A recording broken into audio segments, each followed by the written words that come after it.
Desiree van ATKV Jeugdag Struisies. Dis nou in Oudtshoorn, hè? Dis Oudtshoorn.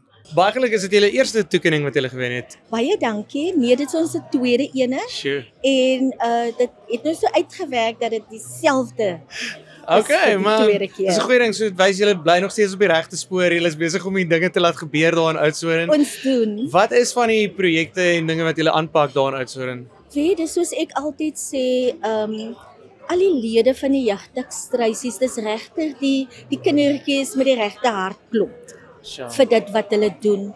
En een van ons vlaggenskap projekte is ons winterhoop projek waar ons Huis Triomf in Oudtshoorn, dit is 'n huis vir verwaarloosde seuns, gaan besoek. En dit is altyd 'n wow vir ons gebruik dit rondom die tyd van Jeugdag, die 16de Junie, wanneer ons hulle gaan besoek. So dis een van ons wows. Nee, ek kan dink. Ja.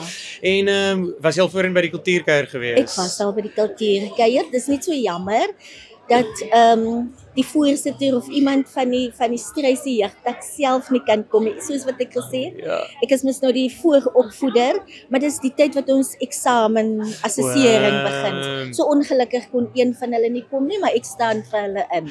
Ek wou gesê het plig bo plesier, maar hier's daar 'n bietjie plig hieraan ook, nee. Julle kry nogal werk gedoen by die kultuurkuier ook. Dit is nie net 'n kuier nie, né? Nee, definitief, maar die kuier is lekker. Dit is baie lekker en dit is belangrik ook. Dit is net so belangrik om bietjie in aanraking te kom met ander takke en te hoor wat hulle doen, né? Presies, ja, sodat ons dit mos nou kan verder vat en kyk wat doen ander. Waar kan ons verbeter met dit wat ons huidig mee besig is?